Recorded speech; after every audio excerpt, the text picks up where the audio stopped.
You can make one of these devices go off. When you hear the screaming from far away. Urban legends. We've all heard of them before. Stories such as Bloody Mary, Slenderman, and life. Okay, real quick, just to immediately have to jump in. Contacting the spirits or contacting demons and everything you can do, don't do it, please. It is a complete sin, and it tells you not to do that in the Bible, in specifically Numbers, the book of Numbers, and I believe in Exodus too.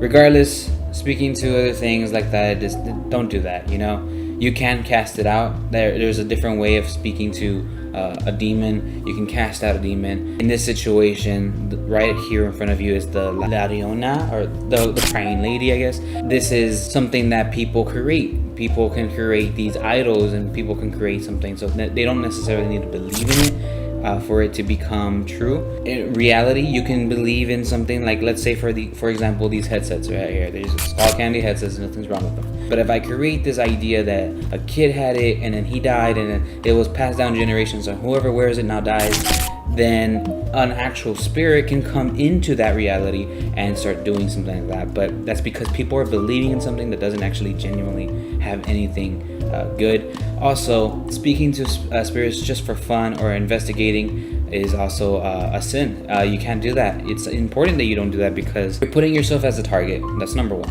And number two, you're also giving a gateway to all those negativities into your life. Now, we're reacting to Brian Awadis, and Brian himself has announced so many times that he has some kind of spirit or some kind of thing that's following him all the time. Now, whether he wants to get exercise or not, that will be on his decision. He would have to contact a priest or someone like that, but it is intense, and it does happen. And it also carries through. Brian would go into another podcast. I think it was Bradley Martin. I'm not sure if that's his name or not, but it even happened in his studio, which was a different complete area. Brian is actually from San Diego and he went to California, I believe, to do that video, and obviously stuff like that happened. So it does happen, you know, and it does carry through. So be careful what you create as a child, you know. And earlier on it did say something about Bloody Mary.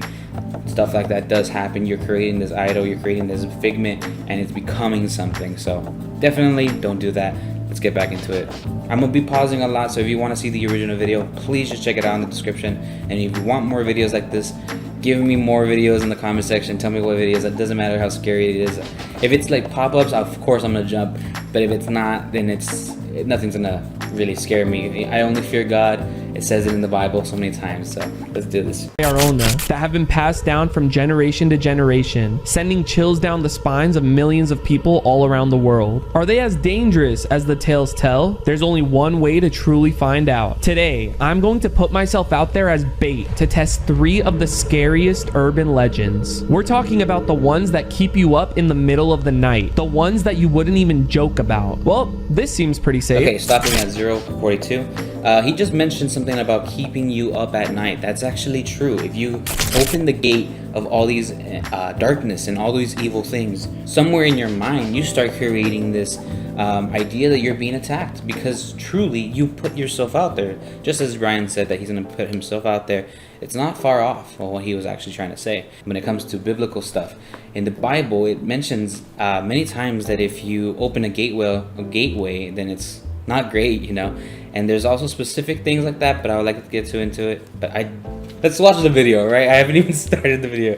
Let's go. Urban legend number 1, we have the haunted tunnel. We're back. Yay. Listen, bro, we're doing haunted urban legends. The haunted tunnel is an urban legend at this point. Yeah, yep. We discovered it by playing Pokemon Go. Back in 2016, I was playing Pokemon Go. It was so popular, and Anthony's like, hey, I know this creepy tunnel. We go there, try to hunt Pokemons, found out it was haunted, did our 8 years of videos there. If I had one opportunity to time travel, it would be to go back in time and never show you the tunnel. Come on, you're saying that wasn't some of the most iconic times of your life? The FaZe Rug haunted tunnel videos with Sherman were just peak, dude, bro. I'm not gonna lie, those did add to my portfolio of like things I've done. If you guys don't know what the haunted tunnel is, the legend has it that a little girl was run over. Stopping at 1:21. I'm gonna be completely honest. I started watching Brian's videos by the time he started doing some haunted stuff.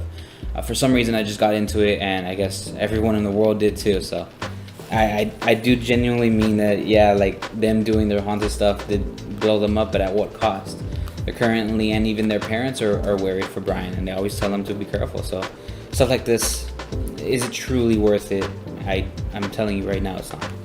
On the road above the tunnel by a drunk driver. Yeah. So when she got hit by the drunk driver, she didn't pass away. The drunk driver kept on driving. She called the police. An officer showed up. He put her in his car and he said, I'm gonna take you home. On the way to her house, they got hit by a car. Another accident. Wow. He thought that the girl was not alive, so he was scared. He panicked. He drove here to the haunted tunnel. He dragged her body down there and left her in there. Bro. And her body was discovered later, half gone, eaten by like animals. That's what they say. My gosh. Could have been animals, could have been something else. That's actually terrible, and the reason why we're here today is we're trying to get some answers. So by the way, at the end of the day, that is a legend. We don't know like 1,000,000% that's true. It's not like it was on the news or anything, but that's what we have heard so many times, that exact story throughout the years of living here. This is where we come in and try to get some answers, because I got some ghost equipment that we're going to try to communicate with this little girl. Relive our haunted tunnel moments. Dude, this is going to be crazy. Shall we? Let's go. Also, to anyone out there watching, if you've been around since the haunted tunnel was discovered back in like 2016, drop a like, because you're an OG for that. Hey, if there's any...